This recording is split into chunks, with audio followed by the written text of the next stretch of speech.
প্রথমেই সকলকে দুঃখের সাথে জানাচ্ছি যে মোহনবাগান চ্যানেলে বসে আমি কেকেআরের ভিডিও দিতে পারছি না বা ক্রিকেট নিয়ে আলোচনা করতে পারছি না। আর ক্রিকেটের অন্যান্য চ্যানেল আপাতত আমার কাছে নেই। একান্তই যদি ফুটবল না হয় তাহলে হয়তো ভবিষ্যতে খুলতেও পারি, সেটা এক্ষুনি বলতে পারছি না, এই মুহূর্তে কোনো প্ল্যানিং নেই। আর চ্যানেলটা তো মূলত খোলা হয়েছিল মোহনবাগান সমর্থকদের জন্য, একটা ক্লাব যাকে আমরা ভালোবাসি, আপনিও ভালোবাসেন, আমিও ভালোবাসেন, সবাই মিলে এক জায়গায় বসবো, আলোচনা করব, আড্ডারই মতন আমার বক্তব্যগুলো তুলে ধরবো, আপনাদের বক্তব্যগুলো কমেন্টে শুনবো, এটাই তো উদ্দেশ্য ছিল।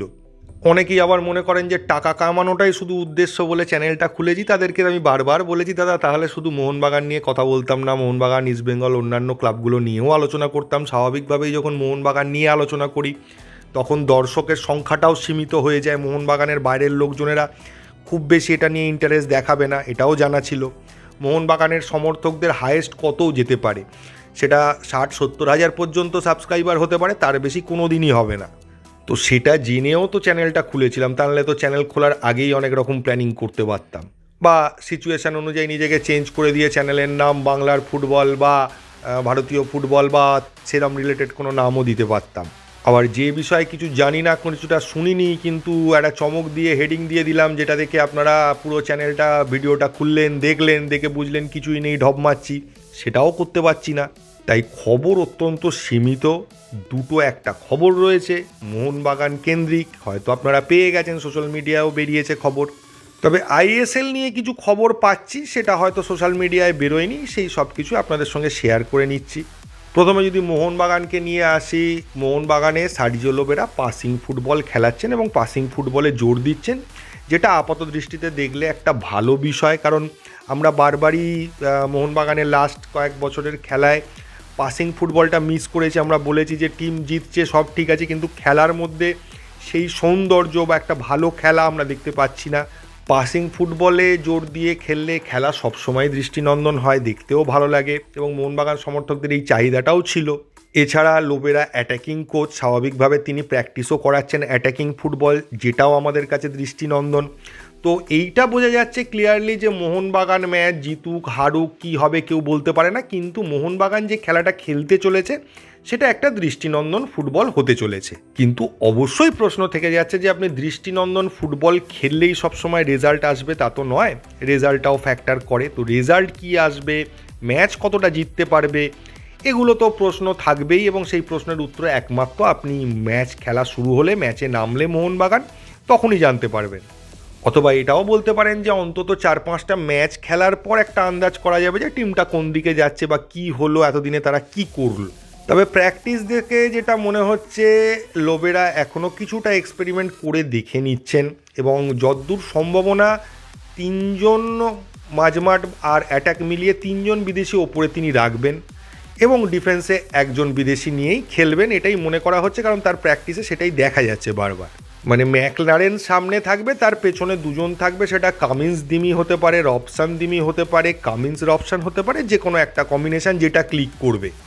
আর ডিফেন্সে মোটামুটি অ্যালবার্তোই থাকবে, এবং কোনো সমস্যা হলে, কোনো ম্যাচ খেলতে না পারলে বা ম্যাচের মাঝখানেও শেষের দিকে যদি ম্যাচ আমরা জিতছি, সেই সময় চেঞ্জ করে টম অ্যালড্রেটকে নামানো হবে।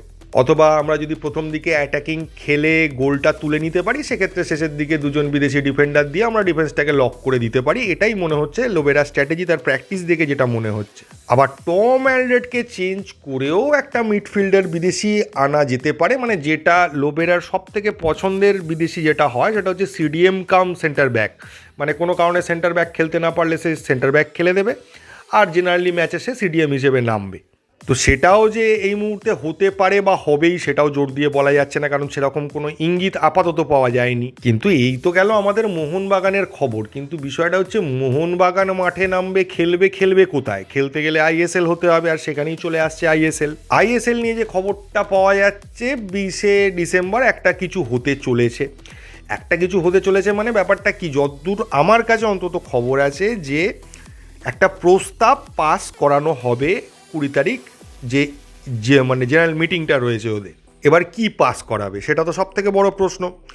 আপাতত যেটা দেখা যাচ্ছে, এফএসডিএলকে ফ্রেমে দেখা যাচ্ছে না, তার মানে এফএসডিএল এটার সঙ্গে এই মুহূর্তে ইনভলভ নেই বোঝা যাচ্ছে। এখন ভেতরে চুপচাপ কথা হলে আলাদা বিষয়, কিন্তু প্রকাশ্যে কোনোভাবেই এফএসডিএলের সঙ্গে এআইএফএফের কেন ফুটবল সংক্রান্ত কোনো কিছুই দেখা যাচ্ছে না।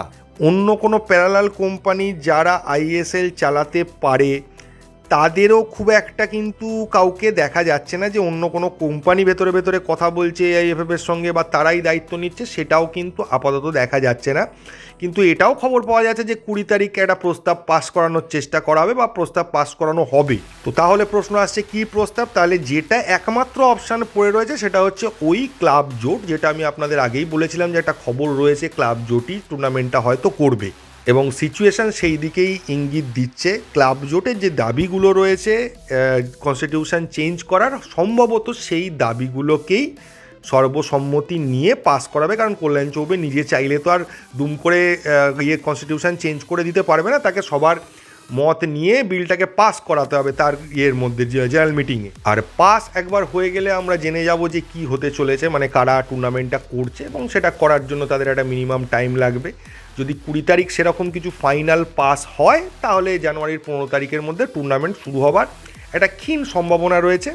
আর সেটা দেরি হতে হতে হয়তো জানুয়ারির লাস্ট উইক হলেও হতে পারে, কিন্তু আমার ধারণা 15 তারিখের মধ্যেই একটা কিছু করবে বা একটা টুর্নামেন্ট শুরু করবে, সেটা আমি চেষ্টা করছি। আর অনেকেই জিজ্ঞেস করছিলেন আনোয়ার আলী কেসটা, দেখুন আনোয়ার আলী কেসটা নিয়ে আমি অনেক কিছুই জানার চেষ্টা করছি, কারণ খবর যেটা আছে আনোয়ার আলী কেসের একটা ডিসিশন এআইএফএফ দিতে পারে। এবার ঘটনাচক্রে আগেও ডিসিশান দিয়েছে, সেই ডিসিশান কোর্টে চ্যালেঞ্জ হয়েছে, সেটা স্টে হয়ে গেছে।